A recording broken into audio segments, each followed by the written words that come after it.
How are we to evaluate other people? Or, as Robert Greene has put it, a writer who, amongst other books, has written the 48 Laws of Power, he urges us to be keen observers and keen assessors of character. And yet, how can we do this rather well, or attempt to grow in it? Many of us have made grave mistakes, we claim, in assessing other people. Others say, in general, they failed to spot red flags. So how can this better be done? Well, here are a couple things I've noticed through the years regarding sizing people up, if you will. And I would say one of the first key points is to realize, in my opinion, that sizing people up is quite different than the biblical scripture as to Christianity saying, "Do not judge, lest you be judged." Likewise, Dr. David D. Burns, in his book, Feeling Good, The New Mood Therapy, which came out around 1980, Dr. David D. Burns, being a psychiatrist, urged us a lot not to label people. So I would say on the outset, both of these talking about use of derogatory, blameful terminology to size people up in general or their characteristics specifically. Disrespectful terms, basically, rather than neutral terms, if you will, merely descriptive terms, not ones striking somebody as disrespectful or, in general, being blameful, not taking into account, thus, how someone got a flaw and why they can't get rid of it very easily, if at all, basically speaking. Once one gets beyond that problem by reframing, in my opinion, one's vocabulary set to be more and more respectful all the time, each on a word-by-word basis, refining one's vocabulary, one's own personal dictionary to use regarding people in general and their traits, then this is a marked advance forward. And we need not think then in terms of judging people again or labeling people, but instead evaluating people or assessing people and their specific traits. A key point to be made, one that hangs up many a person, I believe, especially if imbued with religious concepts, training, and empathy. Now, in sizing people up, I have made the following errors big time through life. Sizing up people's character, shall we say, level of empathy, degree of honesty in certain circumstances, what have you, by judging how much money they have compared to what you might call in some circles the homeless, the destitute, the poverty-stricken, under the notion that if somebody doesn't have much money at all and their life is on the skids, so to speak, or appears to be in that direction, that they must not have good character, that they must have some very bad premises in their mind in general, causing them to be so poverty-stricken. When in fact there can be many reasons for this, including a period of transition that is quite chaotic, stressful, and income depreciating in general. Or maybe the person has so few addictions that basically they can live a very so-called minimalistic life, or essentially the life of a monk in every which way almost. And that can be in turn misinterpreted as poverty-strickenness, and in turn thinking in this day and age and this country in particular that there must be something very wrong with their thinking and in turn character to be so, quote, poverty-stricken, especially if accompanied by clothing, cars, home, etc., or other sleeping arrangements at night testifying to so-called poverty, even to the extent of their having a sign held in their hand at the corner of a box store requesting money, deemed by some to be beggars or panhandlers and homeless and other questionable terminology. I might add at this point that I've known a man for a while now who spent 6 months living in the back of a pickup truck bed with no camper top atop him, alongside his wife. At night, that is. And upon getting an apartment after 6 months of this style of sleeping, shall we say, he was robbed. It was a high-crime neighborhood also, full of drug use, and he declared to me shortly thereafter that he wishes he could go back and live in his truck. Another woman 2 years ago told me, after being robbed in her 70s at an ATM machine and at the same time missing a leg due to diabetes, that she ended up for a time in a homeless shelter but very quickly went to living in her truck, preferring that. So if we're going to assess people simply by way of their economic status or whether they are holding a sign asking for money, it seems to me there's more than meets the eye. This gentleman, by the way, wishing to go back to his truck to live, having a foot rather deformed after a surgery, and therein alone having problems working. Yet people going by, hurtling comments at times, get a job, or such and such stores are hiring. My next comment is that just because one has a job, and maybe oneself doesn't, does not in any way, shape, or form mean anything whatsoever. In fact, Al Capone had a job. So did Mr. Hitler and Mr. Stalin and Pol Pot. Others have had jobs too, not so friendly or helpful used car salesmen working 80 to 100 hours a week and making good money. Is that a job in the way we wish to define it? Whereas, oppositely speaking, Mrs. Reagan, technically speaking, the mother of the President, Mr. Reagan in this case, technically speaking, did not have a job. Her job, really, her influence, her mission, call it what you will, was to raise the President to be Mr. Reagan.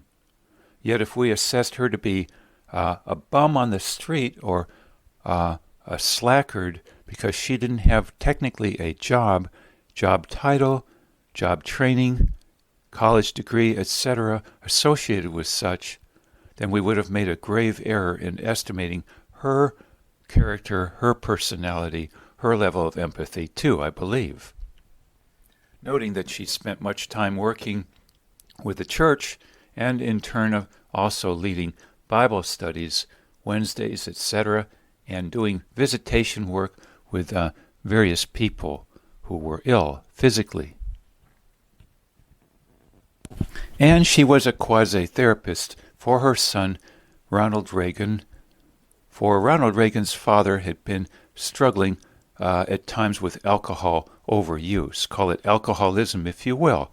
So technically speaking, she was a philanthropist of sorts and a minister of sorts and a therapist of sorts, yet with no technically legitimate, by way of what was conferred from a college, job titles or degrees, or hence a job in hand as we know it.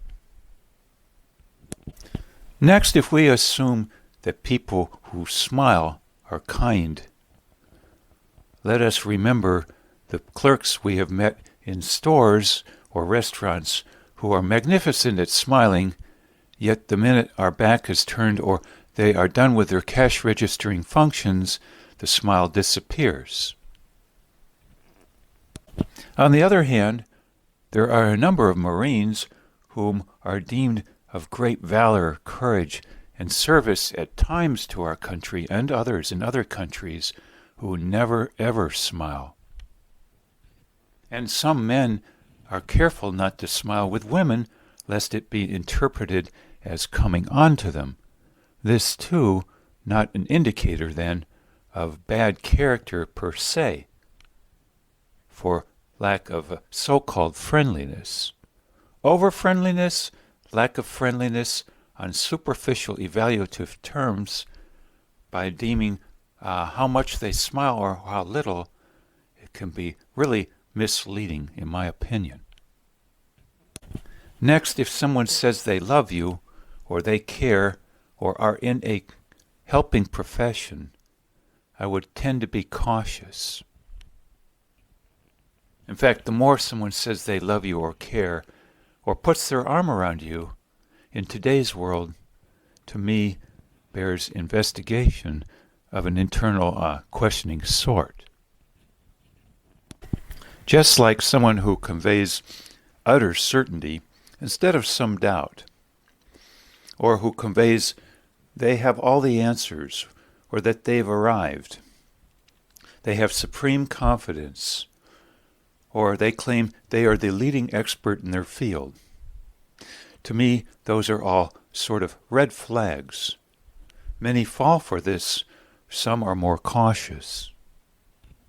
Also said by many a person concerning the term sociopath, a term I would rather not use, but at any rate, it being said that such individuals are quite charming, you might say. So charm in and of itself can be even called charismatic.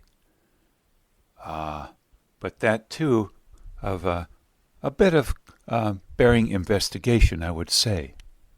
It can be conjured up by practice, in fact, like salesmen giving themselves a pep talk in the mirror and talking to themselves of how great their product is and how great they are, and practicing a smile and pushing through anger and fears and feeling bummed out, depressed if you will, before going out to conquer yet another sale or attempt to. Yet another red flag to me, or rather source of caution, is if someone says, you can trust me. Or, in fact, if they say you have trust issues and you don't trust people in general.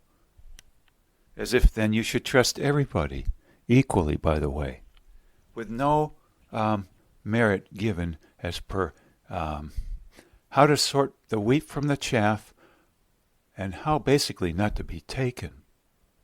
Hence I love Mr. Reagan's phrase toward Gorbachev once, upon the time they were negotiating, was it in the 1980s?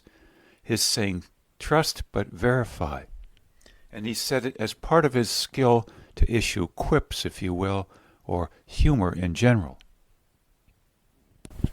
Now, one idea that comes to mind, by the way, as a red flag, if a person, say, is not on a battlefield and their mind consumed solely with survival or conquering something, with a weapon in hand typically, a person who smiles too little or never, or too much chronically, is, in my opinion, probably trying to hide something in the terms of anger, manipulation, fear, etc. As if a clown, you see, with a painted-on smile to hide the micro-reactions or more that they actually feel in these emotional departments. Smiling a lot, or smiling never, great ways of concealing what is actually otherwise going to appear on the face, the eyes, etc. And as per trying to evaluate someone by way of degrees or awards, I would say that too can be very problematic. In fact, some of this is simply backslapping of each other, assigning each other awards from their own same circles, as opposed to, say, someone from some other country or socioeconomic level or religion or moral viewpoint who would never dream of giving those awards or backslapping or what have you. Also problematic, perhaps, is the person who tries to fall under the rubric of a career field and ride the coattails of this.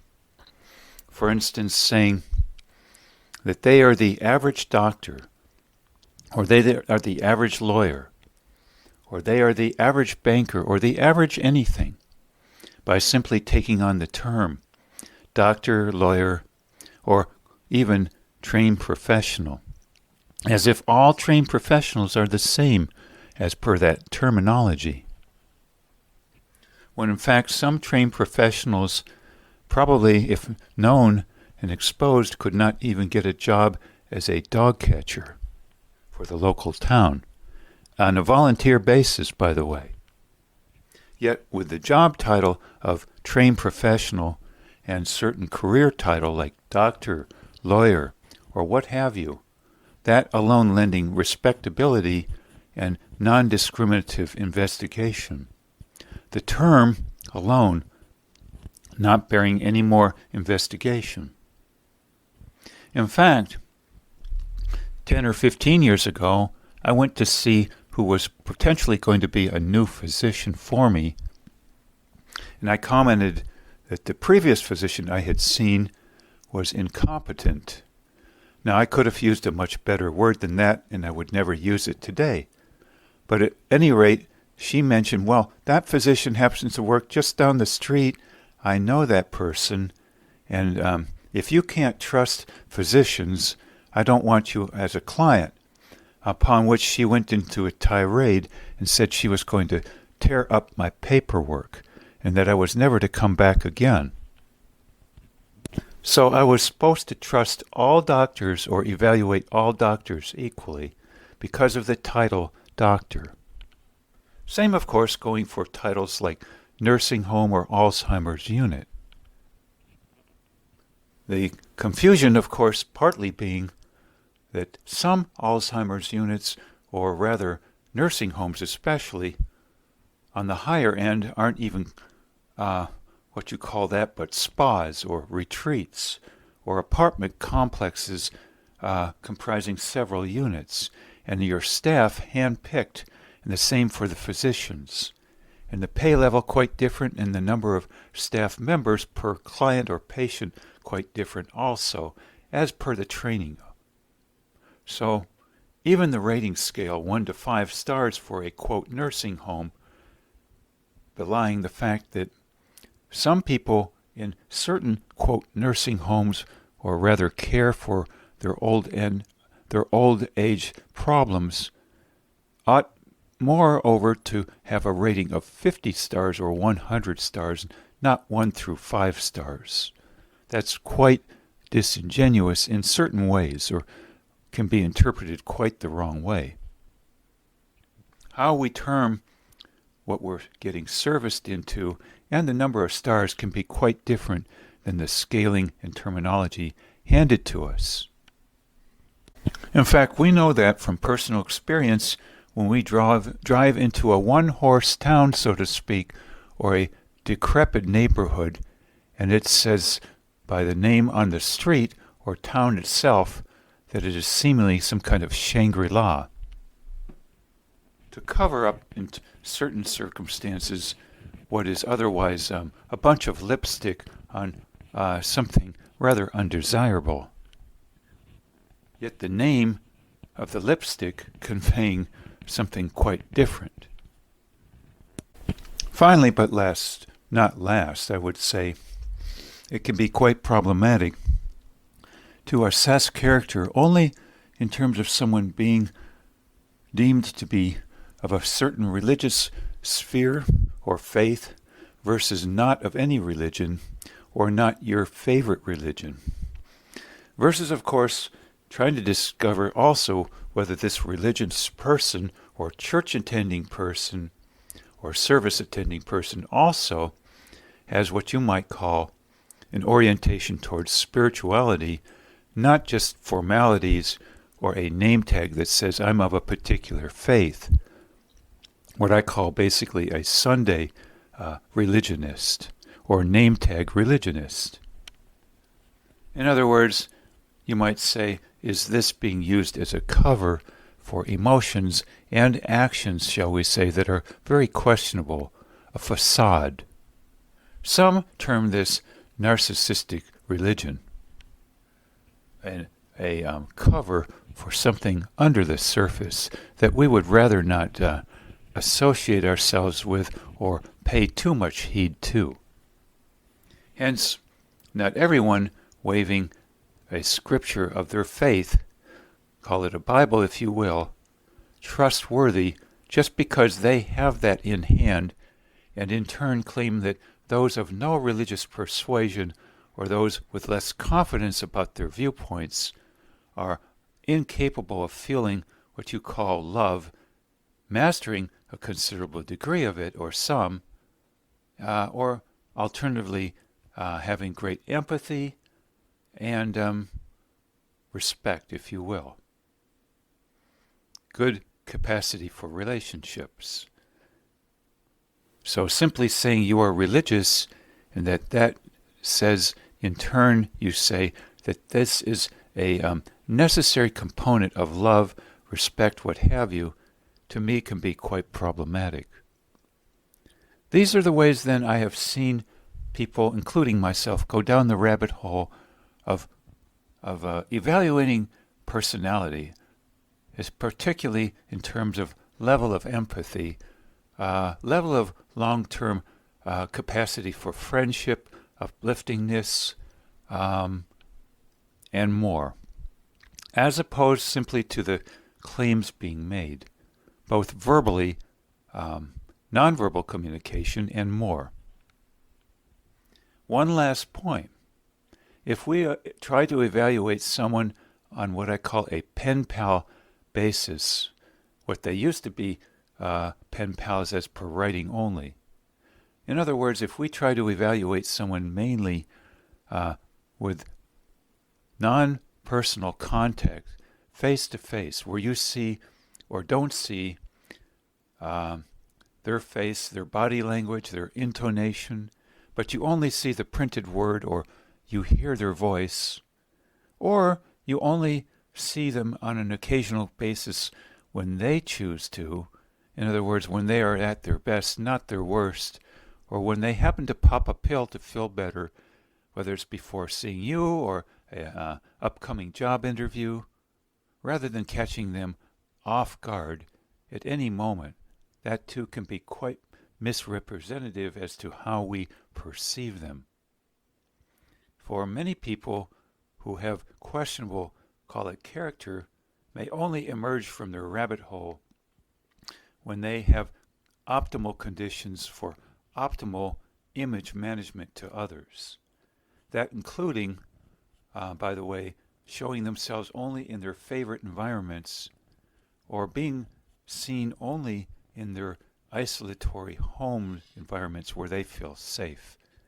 Or a biggie also, finally, evaluating someone to be kind, empathetic, and calm, and thus of great character, great empathy, when in fact they are using various numbing drugs. Some call them antipsychotics, to numb anger, rage, even killer rage, and massive fears. You might say in certain circles paranoia. And this not apparent on a one-off basis, but spottable only under conditions when they have an off day, or they are caught outside their milieu of comfort, or when insulted, or having massive financial problems or a death in the family, what have you. When there's a trigger, in other words, we see their more true character, and many of them will never come out of the rabbit hole when triggered, but wait until the triggering pain subsides, upon which then they have reached their quiescent point and look serene and calm and happy, which can be very problematic to understanding who they really are. Had you seen them off off guard. This, by the way, achievable these days, not just with prescriptions from a physician, but off-label drugs such as Inderol, a beta blocker, often used by musicians and those sometimes seeking a job to look calm temporarily or feel calm. And other issues obtainable too, say by taking a little sip of whiskey or rum or what have you before going out in public to look calm. This even helping one in certain circles look professional in terms of calm and non-angry. You might call such people zoned out without the use of marijuana. Some thoughts here. This in turn being why a wise woman, for instance, will be very cautious about initial impressions regarding men, whether dating or possibly marrying a person someday, or living together for an extended period of time. Red flags may be misinterpreted also, but in general, a wise woman will tend to want to see a man under a number of different environments and off guard at times too. If the person only responds to phone calls when that other individual is feeling at their best and otherwise no response, or text only, rather questionable. Same regarding hooking up with someone, so to speak, who you know mostly over the internet only, not in person and on a repeat basis. You never see then their level of consistency because you never see their off days. And you never may see their off days if they don't come out of the rabbit hole or answer the phone or meet on an off-day basis, only at their best. Or if they have simply popped a pill 2 seconds before meeting you. Finally, it is said that some women may give a man the brush off or even act arrogant, so to speak, or hard to get, as a test, and that's not always the case, but sometimes as a test to see if the man will continue to seek her as someone of interest. For if a man has low self-esteem problems or otherwise doesn't know who he is as to what he brings to the table and doesn't, he will probably be dissuaded. He will probably not be able to spot this as a test. Sometimes, yes, a test, sometimes simply a matter of the female having individual problems herself as to misevaluating who she is. But at any rate, a test in some circumstances to see who is still going to hang in there and pursue this individual for dating or whatnot. The persons who go by the wayside and give up, for whatever reasons, to include low self-esteem or inability to spot character versus a test per se, and sort it all out, not passing her test. An ingenious way, in a sense, and perhaps done sometimes or more unconsciously, but still a test.